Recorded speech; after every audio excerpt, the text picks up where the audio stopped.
Good afternoon, everyone. Thank you for joining us today for today's webinar, What Can Be Done About Vacant Storefronts Now? I'm Todd Lang of the International Economic Development Council, and here with us today are Michael Burney and David Milder, who will be sharing their insights on downtown economic development and recovery. Before we begin, I'd like to share just a few housekeeping notes. Please note that all attendees will be muted during this webinar. But with that said, we want to have an interactive conversation. So we definitely recommend and encourage folks to ask questions of our presenters. You can do that within the Q&A box, which you should see at the bottom of your screen. If you enter that into the chat box as well, we will also see it. Shortly after today's webinar, we will send an evaluation to folks. We appreciate that feedback. And a recording of this webinar will also be made available on IEDC's restoreyoureconomy.org website, and we'll share that information with you after the webinar. Now on today's topic, what can be done about vacant storefronts now? We will begin with passing it to Michael. Thank you so much, attendees, for participating. And Michael, I share the floor with you. Thanks a lot, Todd. Good afternoon or good morning, depending on where you're coming from. Just a couple of words of introduction on me. I'm a retail consultant. My firm's name is MJB Consulting, based in New York City and the San Francisco Bay Area, work across North America. And I've long been involved with IEDC, teach as part of its neighborhood development strategies course. I've written for IEDC now. And I'm honored to be here today with my good friend and colleague, David Milder. And just to say a few words in introduction, both David and I are going to speak for 5 to 7, maybe 8 minutes, and then engage in some spirited conversation before opening the floor to Q&A. I want to say a few things just about where we are in retail. And I want to start by taking you on a little journey. Todd, you could advance the slide. A lot of talk today about some sort of new normal that we're in or that we're getting to. But in retail, there's really no such thing, or if there is, it's here and gone in a blink of an eye, making it a very hard thing to predict. Those of us of a certain age might remember 1988 film, You've Got Mail, which starred Meg Ryan in peak cuteness with her shop around the corner children's bookstore, which was about to be decimated by Tom Hanks' Fox and Sons books, obvious stand-in for Barnes & Noble, if you remember when Barnes & Noble dominated book selling. And that's where we were in the late 80s. And then in the 90s, this thing called Amazon emerged and quickly took over book selling to the point where you had this famous New Yorker cover where you have someone saying hello to the bookstore owner downstairs from their apartment, while at the same time receiving a package of Amazon books. And you really saw Amazon pretty much level brick and mortar book selling. We lost borders. Barnes & Noble became a fraction of its former self. Well, what happened? What happened was that there was suddenly a vacuum, right? There was a vacuum because we lost 3/4 of our brick and mortar bookstores. And there were still a lot of us who kind of liked that experience. So into that vacuum rushed none other than independent bookstores, which starting in 2010 increased in number year over year for the entire decade, such that the number of independent bookstores in 2020 was twice the number that existed in 2010. And then what would happen? Amazon would start opening bookstores. So if you take us back to 1988, or if you speed ahead to 1995 and into the 2000s, you would never have predicted this result.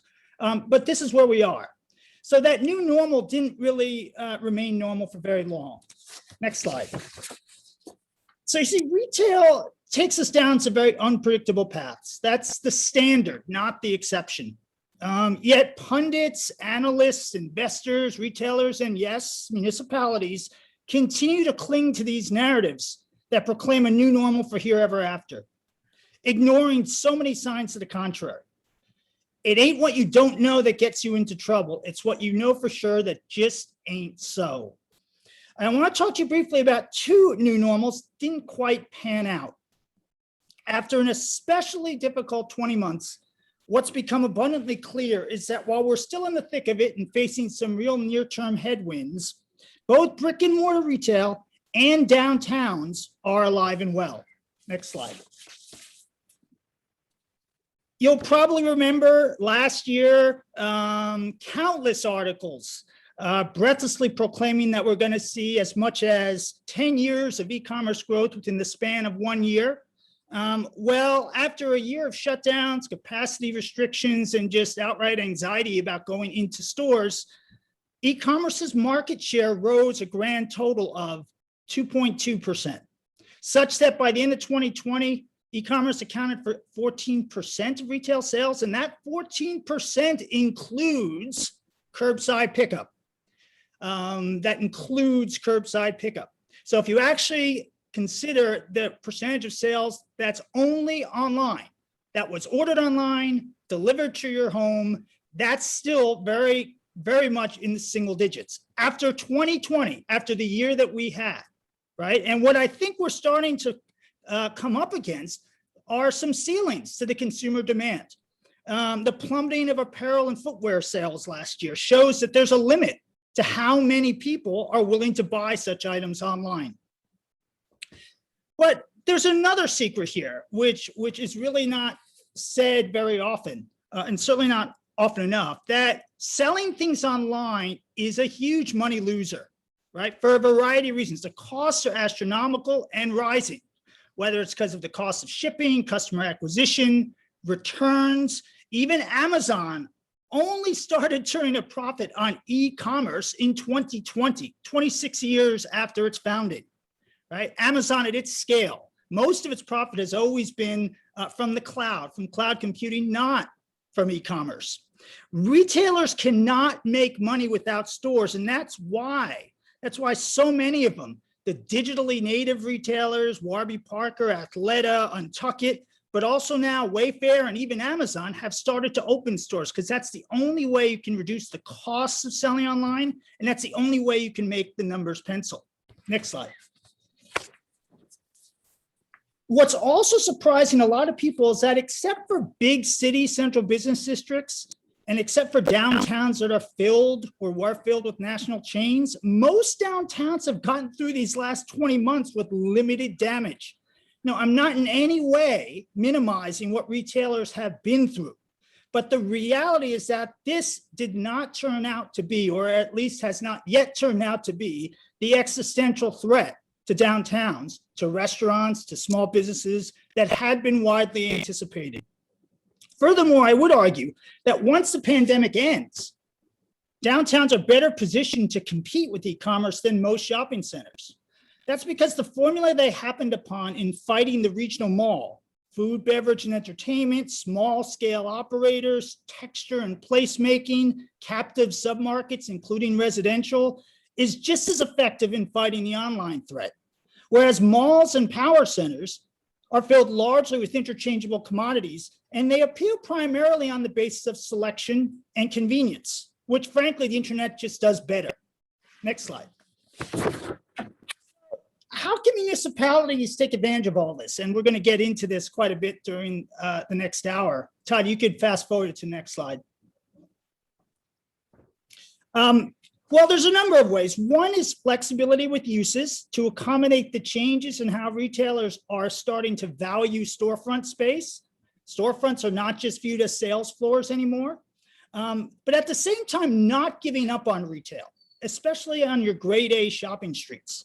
There are retail categories that are expanding in our downtowns. It just might take a little more work to find them. So, and there are ways to balance those two, the flexibility, while at the same time holding the line with a little bit of nuance. Also, recognize that your customer might be changing, especially in the suburbs of larger metropolitan areas. You're getting a deluge of millennials in family formation stage, and they're bringing a little bit of urbanity with them. And that plays into the sort of retail that they want to see. Meanwhile, Gen Z lives in an entirely different ecosystem from you and me, or even from millennials. And that's something that needs to be better understood as well. Shopping centers are getting increasingly desperate for the reasons I just mentioned. And they're more and more co-opting downtown's appeal, whether it's through public spaces, restaurant clusters, food halls, unique operators. So downtown needs to remain the source of innovation that it's always been, with new takes and new twists on once pioneering forms that are now headed towards mass. And finally, what we did see, and I'm sure David will speak to this, is in this last 20 months, a record number of new small businesses. And the problem with small businesses is that often they need platforms, as the word goes right now. That's the word you hear everywhere, but they need platforms, particularly brick and mortar entrepreneurial platforms, so that they can get in front of the customer, right? They might not be able to afford their own storefront. They might not want to take that risk, but you can play a role in creating these platforms, whether they're in the form of public markets, whether in the form of container villages, whether in the form of fashion truck pods. You could play a role in bringing those about and thereby spawning the next generation of storefront tenants.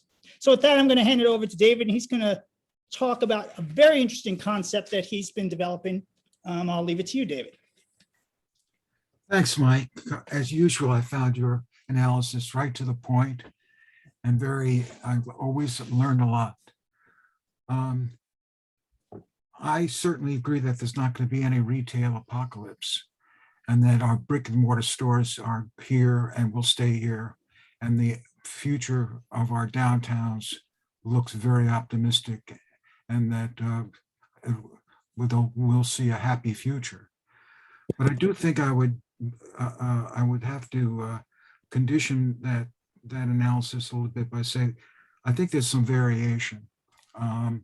That some towns and downtowns are going to do great. As you mentioned, I think the suburbs are about to go into a golden age for many of the reasons that you named. On top of the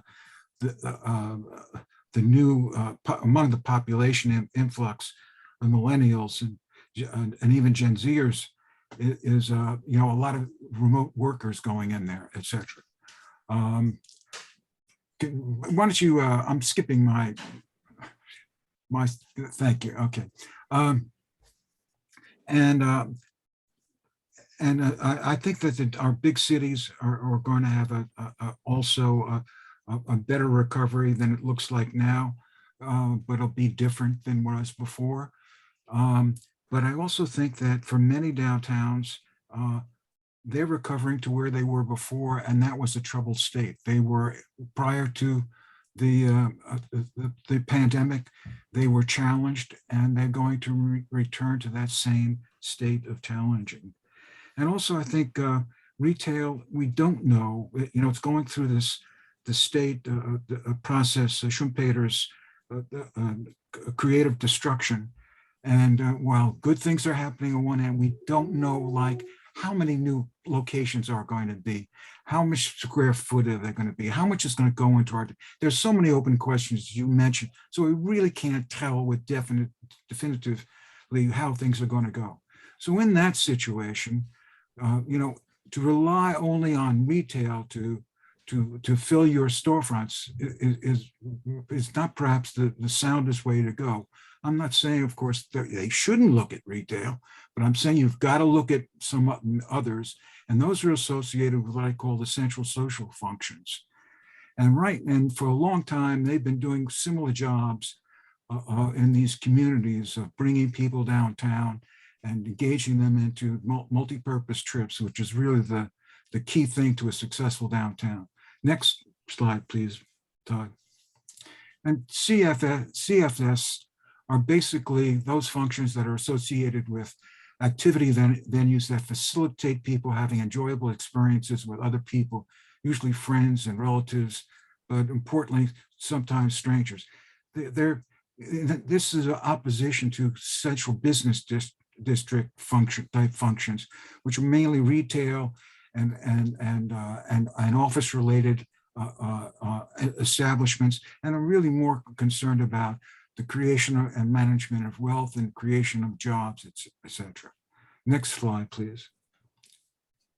This is a list of some of a lot of them, but not certainly not an exhaustive list of the types of establishments that are associated with CF components. And some of these, there's a huge variety here, and they're a variety also in terms of how easy they are to start, the capitalization they need to start, what their operating costs will be, where it's important for where a lot of these where they're located and where when they occur within a business development things. Some of these have been very disparaged. In the past, I know that among downtown leaders, we would all hold our noses when it came to things like hair salons and nail shops. But what you find out is that these what I call pamper niche operations, even in Beverly Hills, they bring in a lot of people with discretionary dollars who also then shop in lots of other places. And one of the things that we're finding is that a lot of these stores, like the restaurants and the hair and nail salons, they're the ones who are leading the recovery in many downtowns. Next, please. This gives you an idea about the power of these CSF establishments. My friend Bill Ryan 10 years ago looked at stuff in Wisconsin and looking at all the municipalities in that state with populations between 1,000 and 50,000. What you see is that 55 to 65% of the service and retail businesses in those downtowns were all CSF types of operation. So they are plentiful already. You're working with them, but often town leaders kind of forget about them, their importance. They don't pay attention to them, and they rely too much on just retail, and I think to their disadvantage. Next slide, please. One of the things that's been really hot in last years, and I've done some projects on this, like art districts, and art is the engine of economic development. And I love arts as much as anybody else, and my wife would kill me if I said anything else other than that, because she's an artist. But this is something that is not easy to do. It has to be done with care and concern, and you can't just leap on the bandwagon. First of all, a lot of these things like renewing a theater or creating a PAC are very expensive to do, and they are very expensive to operate. And so, you really have to have the resources of doing that and programming it and everything else. You just can't, let's go have a, like Judy Garland and Mickey Rooney go, let's have a show. You can't do that, folks. And then really importantly is if you look at where the money is spent for the admissions to these kinds of formal entertainment, right? What you find is that 52% of the expenditure dollars are held by households with incomes of $109,000 or more. And that if you then add another 21% for total of 73% for those households that has $66,000. And what you have there is that for downtowns with trade areas where most of their households are below $60,000 in household incomes, it's going to be hard to find an audience that can pay for the expenditures for the performances and exhibition kinds of venues. So you need to look at these things with a lot kind of really hard-headedness about the feasibility and just not say, they're doing it there, we're going to do it too. Next, please. One of the things that downtown kind of place that grew in a great popularity before in a decade before the pandemic was our parks and public spaces.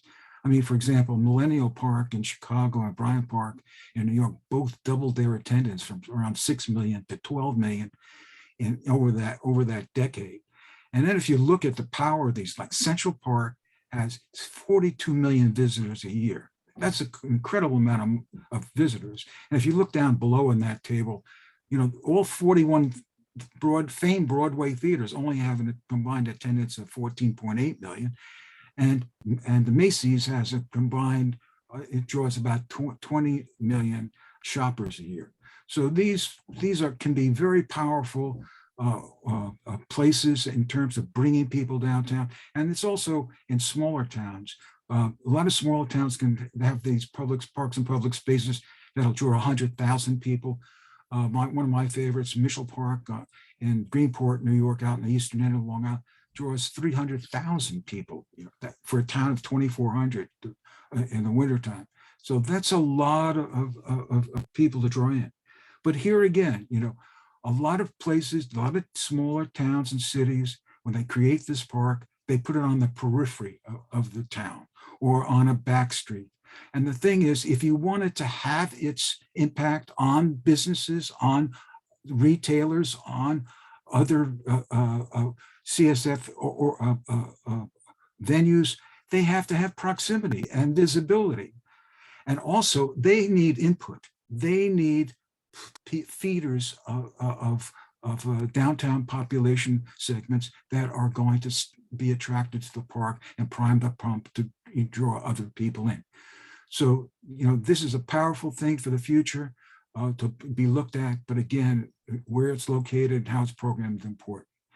This is this is retail, really, driving off into Mike's territory, but it's a very interesting thing. Operation in a small town, Keachie, Vermont, in a beautiful location by Simon Pierce, who combines in this wonderful way manufacturing, retail, entertainment, and manufacturing, and a great location all in one spot. Okay, I mean, the glass blowing and the restaurant are two really important CFF kind of function operations. And they really help make this place come alive and what attracts people to it.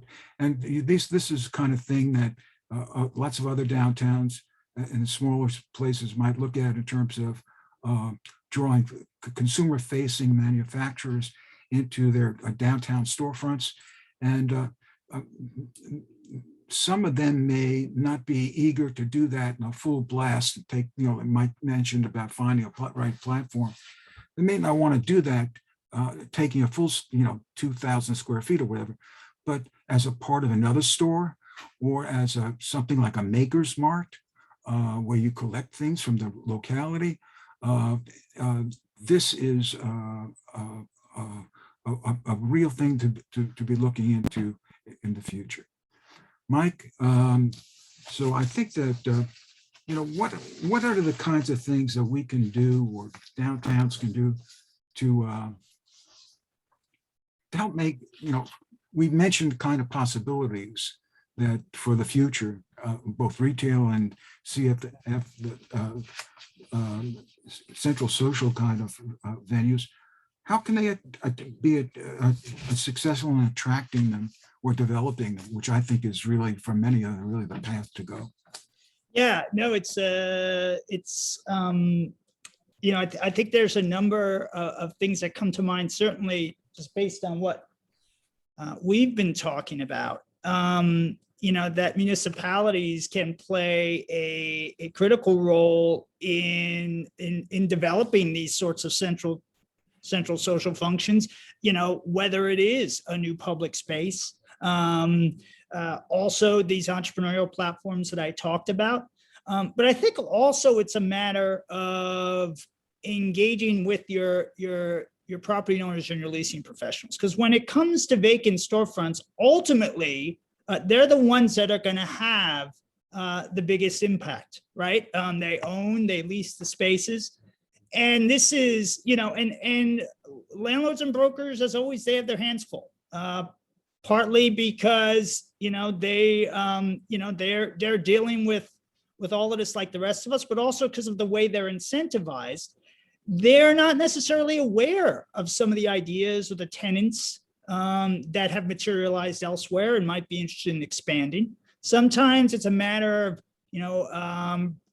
providing them with some leads or just kind of describe to them trends that have been that have been emerging elsewhere.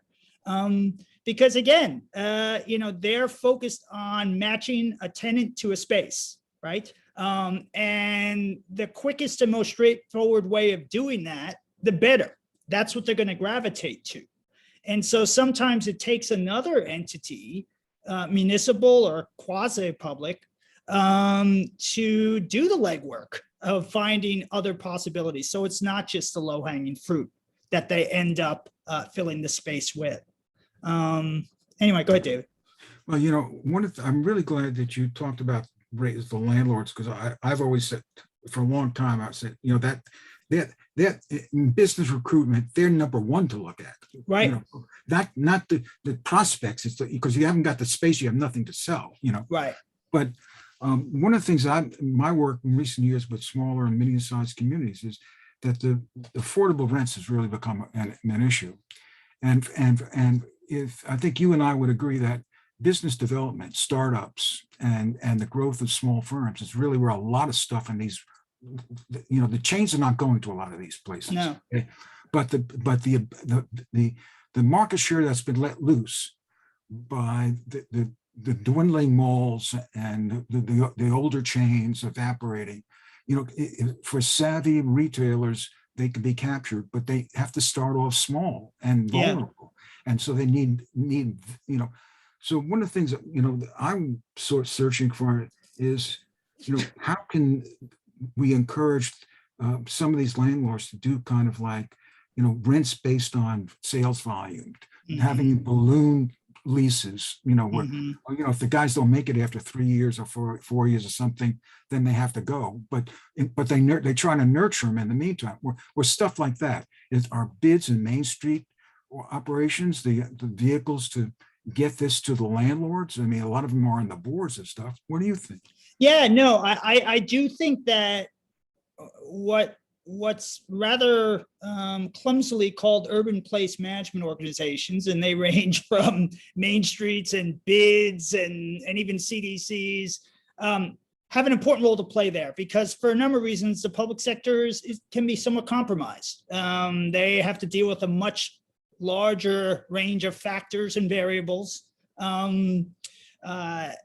But I think, yes, to your point, and this is something that excites me, I gave the example of what happened in bookselling.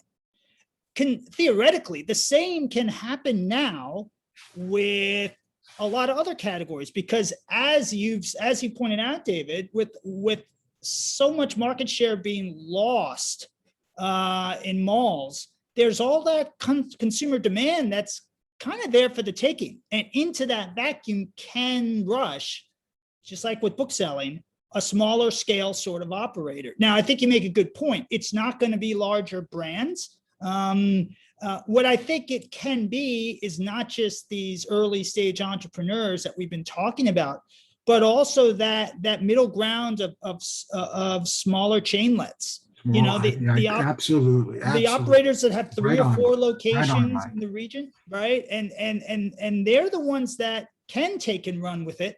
They have a little bit more of a track record to their name. A landlord will feel a little bit more comfortable leasing to them. I think this matter, though, of landlords, the savvy ones will see the wisdom of getting more flexible on lease structures, and they have. But not all of them will, obviously. You have to pick your spots. I'd like to return to the public spaces, because I've come to, after my 40 some odd years in the business, come to the conclusion that really the most important thing to a downtown success is getting people there and keeping them there, and everything else just spin off that naturally, but it's sort of like the basic principle. Other factors as well, but if you can do that, you're more than halfway home. And public spaces, to me, just sounds like a key thing. It's an investment to prime the pump to get this stuff. And this ought to be a real fixation of how to do it, how to achieve it, and then how you build around that public space to both feed it and to have the positive impacts off of it. And I've raised the public space thing in a number of towns from, let's say, 5 to 30,000 in population. And I've usually gotten resistance over the last 10 years. Okay. And it's been on the basis we already have a park. Okay. And nobody goes to it. Right. Or we don't have enough money, or we don't have the money to do it right. Okay. And I think all of those issues can be resolved plainly. But I think that the local leaders, it strikes me, have not got the kind of appreciation. I mean, the landlords. I mean, if you go to New York, all the major landlords related and the rest of them are hot for on and appreciate public spaces. But in the smaller communities, I don't think that's the case. Yeah, I think that's an excellent point you make, David. I think part of it is maybe in the framing of it. I don't know how widespread is the thinking that a public park is or can be an economic generator. It's more seen, and understandably so, as an end in itself, right? We want parks because we're human beings and they're part of livability. But one thing that there's been kind of only a slow recognition of perhaps in our downtowns is to what extent they can actually serve as the department store of the 21st century, in the sense that they're the anchor generating the foot traffic. And, I think, and this is where I get scared about the co-opting of downtown by shopping centers. They get it. I mean, you see almost every redeveloped mall right now is centered on a public space. They understand that their little Bryant Park, wherever that shopping center is, however small the market, their little version of Bryant Park is what's going to feed the retail.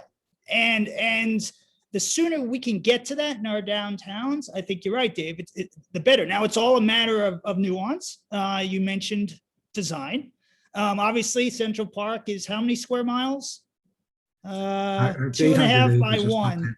860 acres, I think. 860 acres, right. So it's got 42 million people every year, but 860 acres. How do you concentrate that at a particular point where it can spur and sustain retail?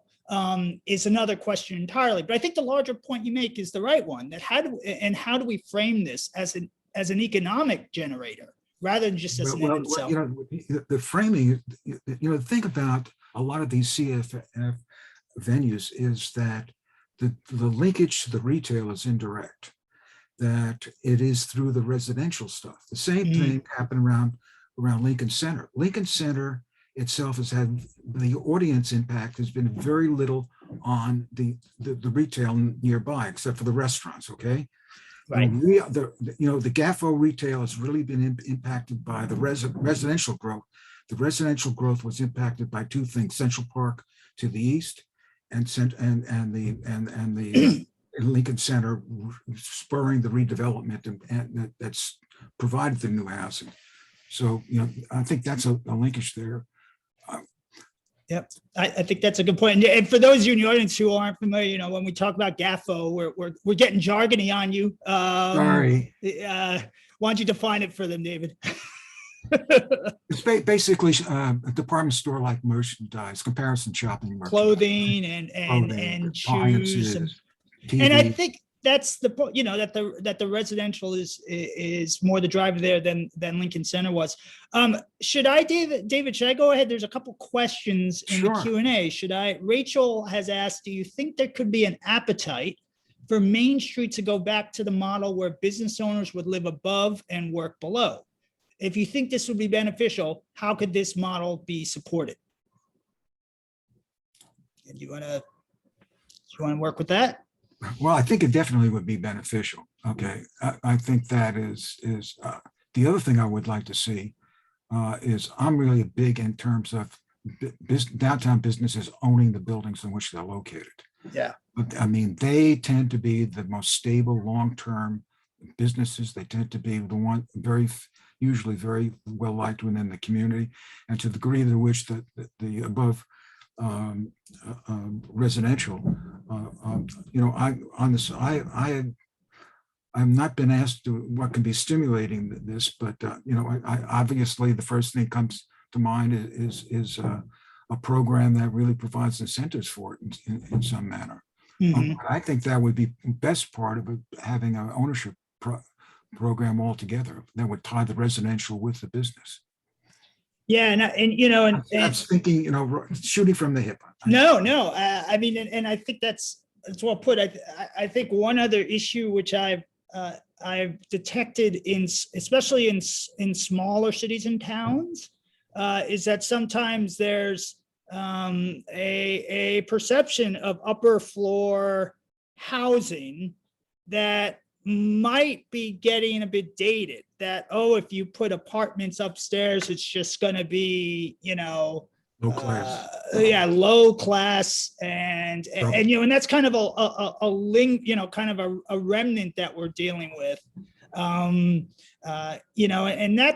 so that's what I find in some communities, that there's not the recognition that it doesn't necessarily have to be that way. Sometimes one of the bridges in that conversation, what bridges the gap, is when you start talking about workforce housing, and everyone, at least in political arenas, can get behind housing our firemen and our educators and and so you start to get beyond it by reframing it in those terms. Like our friend John Simone at Connecticut, when he was there, didn't he have a program that was trying to do that with above store housing? I think so. This was with the Connecticut Main Street Center, right? Yeah. I think you might be right. Why don't we go on to another question? Okay. This is from Jesse McKay. Mr. Mulder mentioned getting people into downtowns and keeping them there. I wonder if you can cite one or two examples of places that are successfully balancing the need for customer parking and the desire to improve conditions for pedestrians who constitute the foot traffic. So the question is the balance between customer parking and pedestrians. Pedestrian orientation. Yeah. So first I have to understand what the conflict is. Is it that not enough space is going for pedestrians on the sidewalk? There's not enough, there's too much cars space in the streets, or is parking taking up too much space in the downtown? I'm not, you've been working in Westfield and other places, and we were in Annapolis a couple of years ago where they've really done a lot of this bump outs and confining the road space to cars, and this is happening in downtown. So we on the ADR board, we've had discussions, and we've seen all these new projects coming in, and what are they doing? They're taking lanes away from traffic and giving it over to pedestrians. And parking, you can do a lot of things with that. One of the things is to I think robotic parking is, which concentrates the parking and utilizes the land a lot better, is one. And then there's other things that we're kind of planning here in New York, like keeping a lot of cars out of the central business district. I can't hear you. Yeah, sorry. We did have, it wasn't a clarification from Jesse himself, but Emily has added, I think this is the concern, balancing parking with needs for pedestrian infrastructure in downtowns that were built for horses without room for parking garages. And that's from Emily Legel. Might be mispronouncing name, but I think it certainly comes to the fore in terms of all of the reimagining or re-envisioning that's going on with regard to streets right now. And I think that's something that, you kind of came to me while you were talking about public spaces earlier, is that, right now the public space everyone's talking about is the right of way. And what do we do with that after 20 months of shifting the balance away from cars and towards pedestrians? And obviously that's a hot topic, not low on controversy. There's a lot of competing interests. I think one point that I would make about parking and foot traffic is that, first of all, there are a lot of communities which are absolutely convinced they have a quote unquote parking problem when there's no data to support that.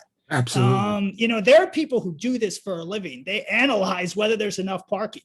And I've worked in so many communities where those very analysts say you not only do not have a parking problem, you have loads of underutilized parking. And yet everyone's convinced of it. What? Yeah. But, it's parking that, what I've had similar kind of thing. And the real thing is that people don't know where the available parking is. If you can facilitate them going directly to an empty slot, a lot of this stuff this problem would go away. Right. And simple things like the garage at the Grove in LA, and even the garage down in State College in Pennsylvania. What they have is they have signs as you enter in, and they tell you how many empty spaces are on which floor.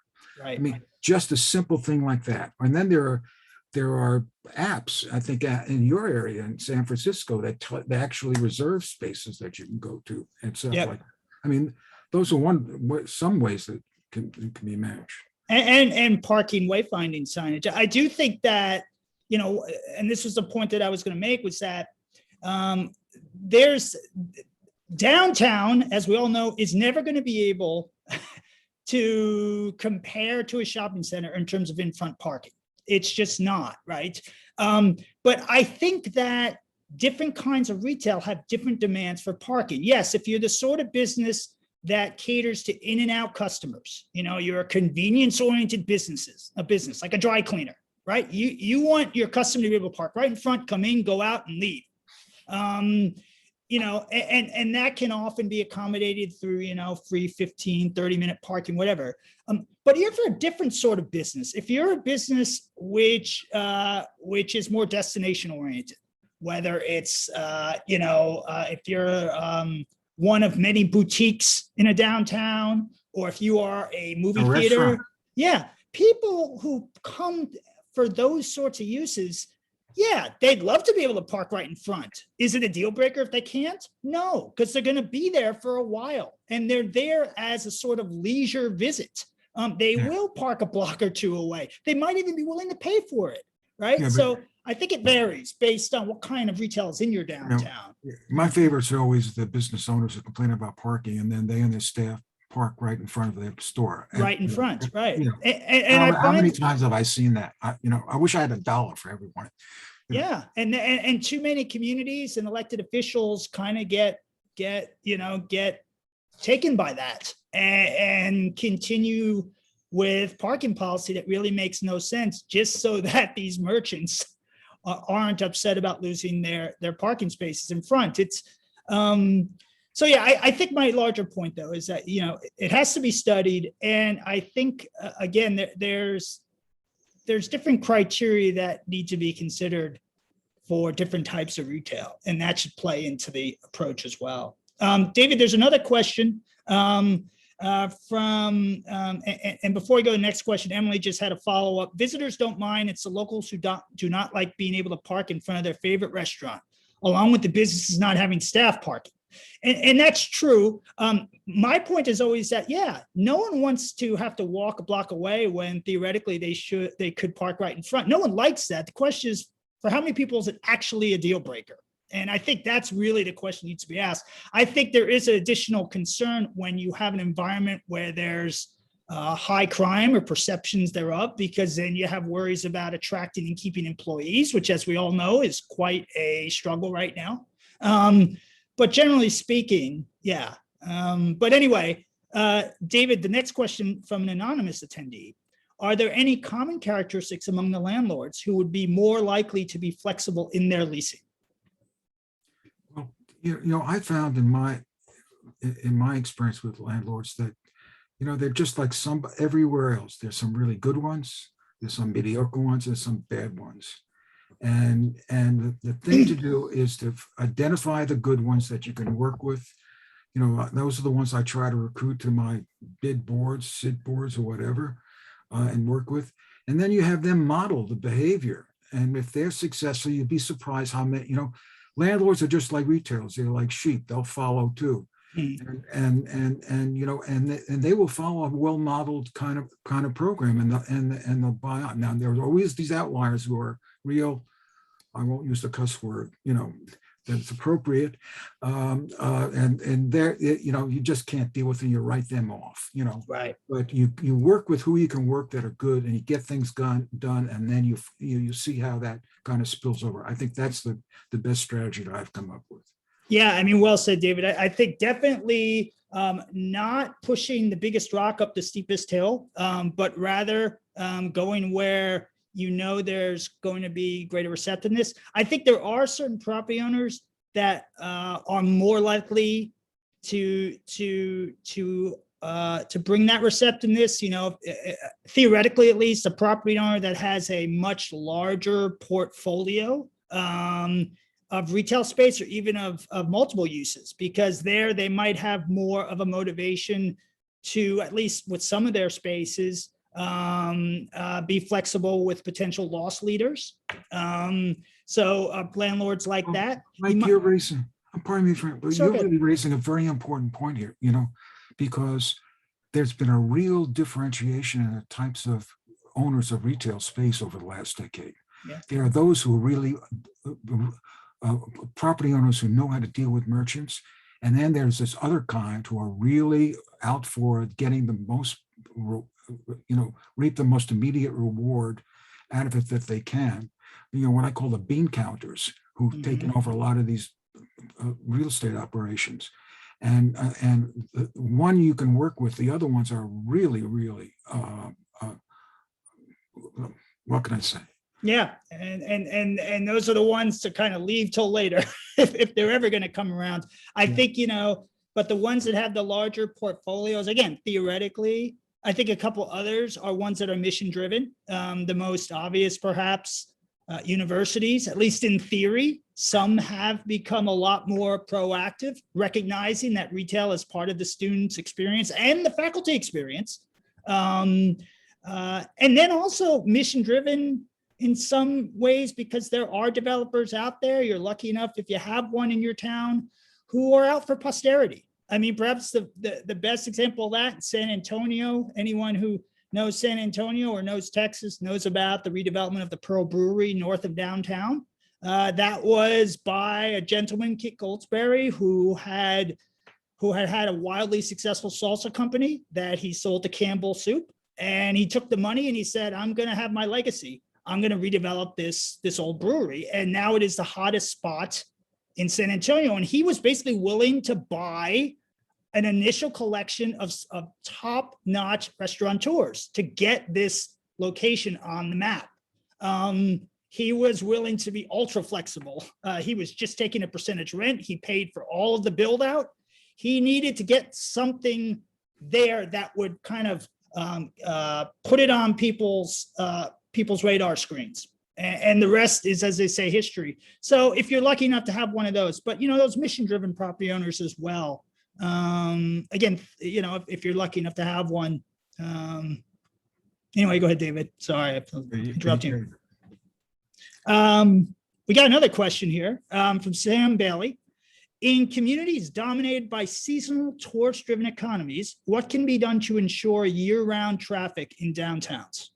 And what, can you read that again to me? Sorry. Please? In communities dominated by seasonal tourist-driven economies, what can be done to ensure year-round traffic in downtowns? Well, one of the things about tourist economies is that they neglect the local population. Mm-hmm. Okay, they become tourist oriented and they forget what the locals have. And I've been on a couple of places in Cape Cod in the wintertime, and I'm going to talk about this off camera later. Yeah. And the successful ones did not forget that. And in wintertime, they have quite a bit of local traffic. The traffic will not be the same level it is in the summertime. Right. You're not going to get the tourists there. The other thing is that some of the operations can do, I think, do what a lot of others troubled and challenged downtowns should do, which is to get internet savvy and to see if how you can penetrate for further markets and go to things like trade shows and stuff like that. Now, if you're into a service and you're into something like a restaurant that's very dependent on a local market, you're not be able to do it. But craftspeople and others might be able to do that. Yeah, it's a very interesting question. David mentioned Cape Cod, and I was doing work this past year in downtown Hyannis, which is a classic example of a seasonal community. Also in downtown Plymouth, a little less so, but also very seasonal. There's a number of things that one can do. I think, first of all, is to focus not so much on the slowest, most depressing times of year, but how to increase foot traffic, at least during that shoulder season. And that's becoming increasingly possible because of the nature of people's schedules right now. That shoulder season is offering a lot more potential than it once did. But those shoulder seasons, there are uses, whether it's a conference center where you can drive foot traffic. Obviously there aren't usually conferences in the middle of January or February, but high conference season is September, October, March, April, again, shoulder season months. Also shared marketing and advertising campaigns to really hone in on those locals and to make sure that you're maximizing the amount of their spend that's happening in the downtown. I think that's a big piece of it as well. I could kind of go on, but those are a couple of things that we're doing in Hyannis and Plymouth, to try to kind of expand that high season, even if not as high. Mike, the other thing is, I think if you really concentrate on the locals, you're more likely to come up with unique things that make it as more attractive as a tourist area too. It's not just going to your version of the local mall or something like that. Right. It is something unique that you can offer that heightens its magnetism. Right. We have time for one or two more questions. David, I don't know if you want to throw out one of the other ones that we had prepared.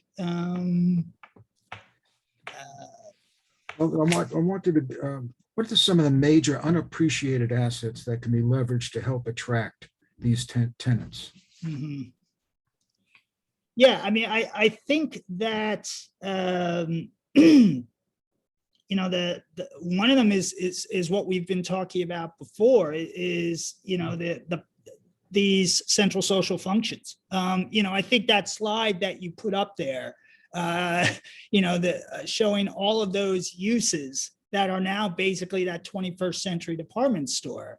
Again, that we don't have those department stores anymore. And I know a lot of your communities never had department stores, but you did have a Woolworths, or you did have a Kresge's, or you did have, some sort of variety store that kind of effectively served as an anchor. And you don't necessarily have those anymore. These central social functions can play such an important role in terms of as that kind of traffic generating anchor, with a couple of caveats. I mean, one, not all central social functions are equal in terms of their impact on retail, right? Absolutely. Absolutely. Just because people also have to be there, if not ready to shop, at least open to it. One of the great things about department stores was always that, look, if someone was coming for a department store, you knew 100% of the time they were there to shop, right? Or 95% of the time, maybe some people were going to the tea room, but 100% of the time they were there to shop, right? And so you knew why they were there.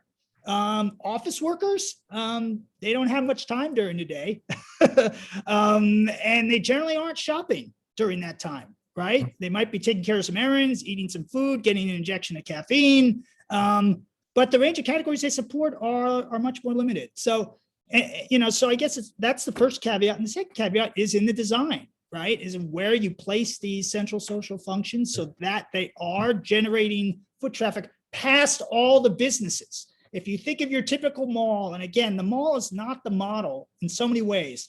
but in some ways it is. And one of them is that they understood you put the anchors in places where they will force people to walk in between, past all the other smaller shops. And that's how you have to think about your downtown, to the extent that you have any power over the location of different uses, right? Because in some uses you do, whether it's where you place a public space, where you put your parking garage, these all have to be considered in terms of the patterns of foot traffic that they'll generate, and whether those patterns of foot traffic lead people past the individual stores, right? Because those stores need that visibility. Anyway, David. I'd like to mention two favorites of mine. One is libraries.